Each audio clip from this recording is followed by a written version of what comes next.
I want to tell you a brief story about an experience I had with a broker that was really good. Imagine this.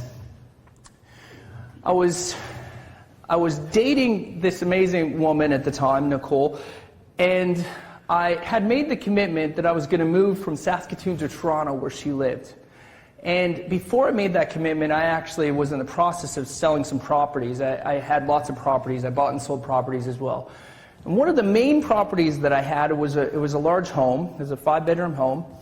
I had the paper signed, and I was about to move. Literally like a month later, I was supposed to be moving to Toronto. If you know where Toronto is, it's like a 3-hour flight from where I was. And I was actually going to go court my wife in Toronto, but I needed to leave some things behind. I had this deal and arrangement. On the day when I was supposed to give the keys over, it had stormed the night before. Major storm, huge winds, and it was still raining on that day. Now nobody was in the house, and I came with the key, opened up the door, came inside, walked in, the person who was buying the house followed me, and we walked in, and there was puddles of water bucketing from the ceiling over here and over here. I looked, oh my. It's like, what am I going to do now?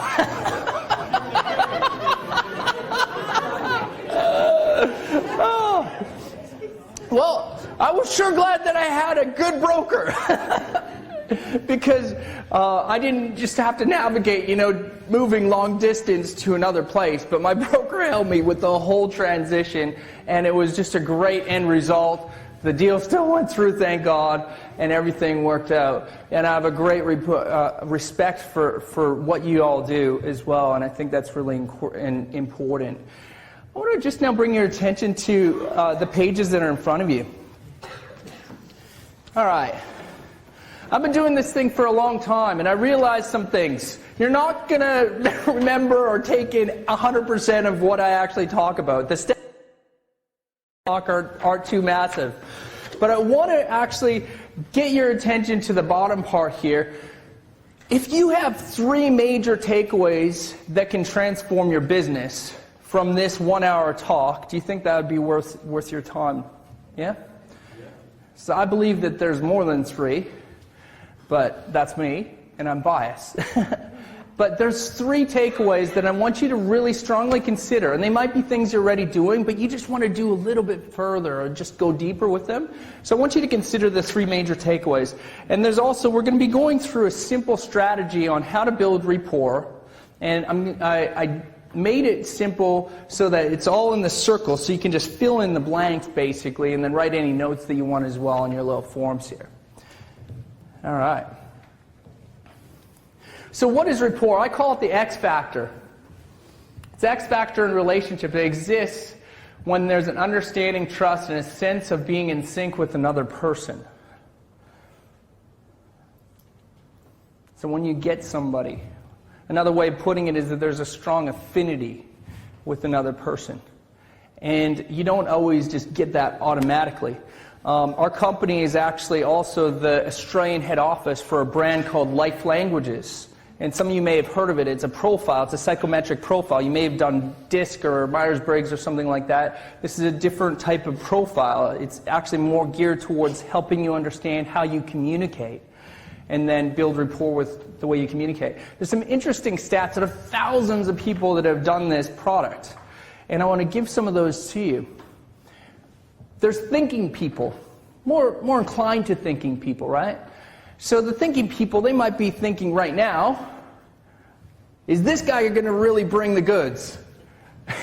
Or is this talk going to really interest my attention? Or they might be thinking, hey, what's the plan here? Or even for this whole day, they might be thinking, hey, am I managing my time wisely because I got a lot of things going on in the background? Or they might be analyzing. But more or less, they're just thinking first type people, right? Who might think that's in your kind of vein? More thinking first. Yeah? Okay. All right. And then there's the action-orientated people. And these people, like, they want to get going. They want to pioneer things. They want to innovate, or they possibly want to just, like, go for things. They want to know what the motive is sometimes. Like, what do you really want? You know, somebody comes to the door and they don't tell you right away what you want. They're thinking, hey, I just want to know what you want first before I let you in. Yeah? And they're the action people. Like, they want to get things done. They want to finish some things too, right? Who might think that they're more of an action first kind of person? You like the action first? All right. So the third category is the emotive people. They're the people that want to know that you actually care. Like, if you don't care, then I don't want to have anything to do with you. It's kind of like some of that feeling, right? And they want to connect. They want to understand. They want to relate. They want to have an understanding that you understand them, and it's vice versa. And there's a bridge there in communication. Who's maybe a feeling person first? More of a feeling person first. Yeah? There's a few of you that haven't put any, so you have to be one. You have to be some. Now, the interesting stat is that the thinkers make up 33% of the top language, or thinkers first. That's their biggest fluency. Of the stats as well, 33% are the action first people, and 44% are the feeling first people. Yeah. So I find that that's really important, right? Because if you feel that you're more of a feeling or thinking or action person, this talk is actually geared more towards tapping into the feeling part first. So can I just suggest to maybe see if we can open up that part of us, that heart part of us, to really grasp some of the next parts here. So we're just going to get into the model now. And here's a good why. You might have heard of this principle before. 80% of sales are generated by 20% of salespeople. One of the key differentiators between the 20 and the 80 is, of course, building rapport. So I'm going to go around the room here and see what people think are some of the barriers to building rapport in your businesses. And yeah, maybe I'll gather a couple from each side. Or do we have a roaming mic? Is this a roaming mic? Test? Yeah, is there anything on this side? Time. What do we have? Time. Time is good, yeah? Anything down this row? Actually, I don't even need this. I'll just repeat it. Trust, that's a good one. Yeah, that's wonderful. Body language. Body language is a good one? Yeah. Mm-hmm. It's another barrier. Personality. Yep. That's great. Culture. And sorry, what was that? Culture. The culture. And what part of culture? Even where they come from, different parts of the world. Yeah. So, even where they come from or different parts of the world. Yep, for sure. Yeah. How about more in the middle here? What are some on these ones? Maybe that you specifically can relate with some of your clients. Respect. Respect, yeah. Mutual respect. Yeah, mutual respect, for sure. Yeah. Age. Age. Can you expand on that a little bit? Well, depending on your age, you can relate to people your own age. You might not be able to relate to someone older than me, like Graham Durrell.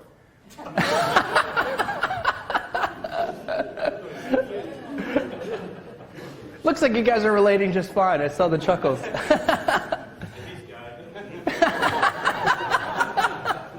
Yeah, any from this side? Sorry, what was that? Religion? Yeah, sure. Yep. What are some barriers from this side? What's something they missed? Language. Yeah. So, distance. Yeah. Interest. You can't build rapport with someone who's not interested in trying. Ooh, there's a good one.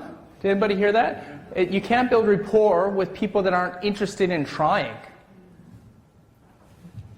Adam, you got a good one there. That's great. I'm going to have to add that one to my slide deck. All right. So here's a couple of the ones that we're going to talk about. Failure to empathize. We caught different parts of it, right? Closed body language, failure to listen, warmth, careless with their first impressions, lack of vulnerability. All of these areas are, including what you talk about, just different ways that we aren't building that rapport. 3 great reasons for building trust. 90% of companies only buy from companies that they trust. Sales trust leads to those referrals. And then potential customers respond to positive recommendations. Who's found that referral business, like because of trust, yeah? I would say everyone in this room has, yeah? And that is an essential probably for your business, for sure. I was in Adelaide and I was talking with one of the brokers there. His name is Kevin, and he was telling me about how a lot of his clients had been with him since the 1970s.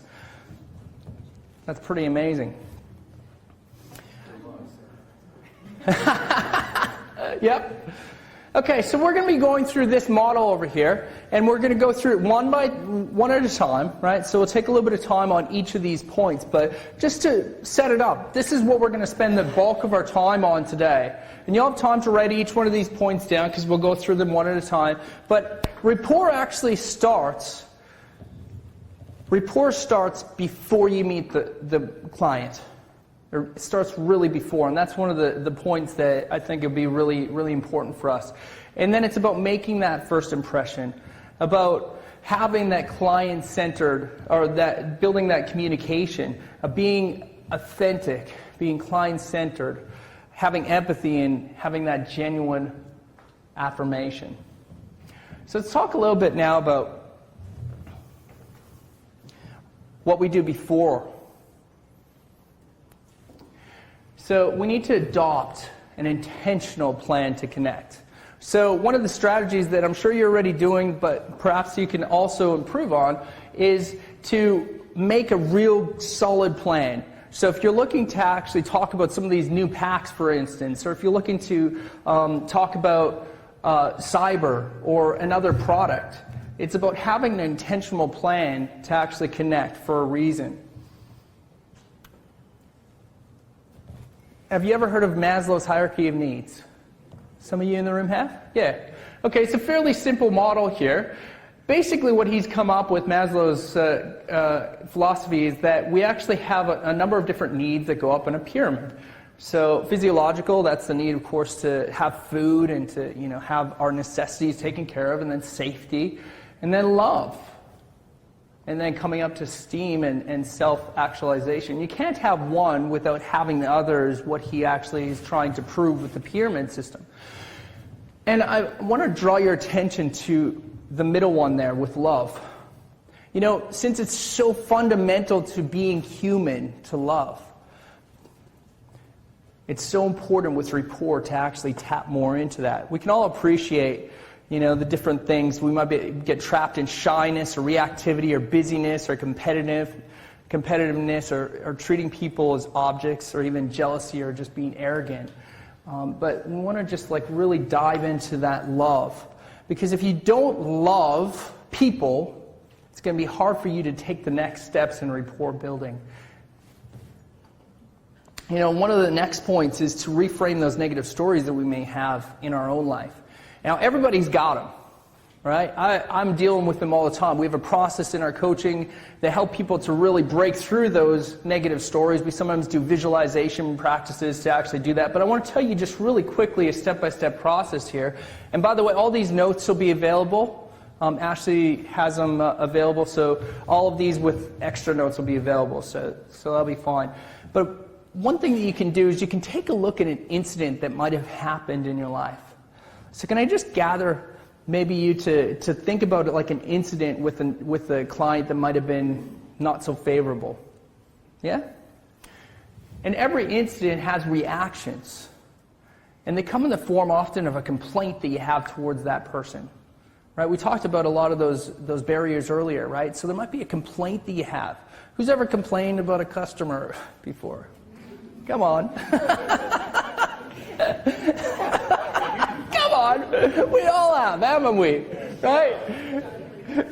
We've had complaints, right? And what happens with the complaint is that it forms a judgment against that person.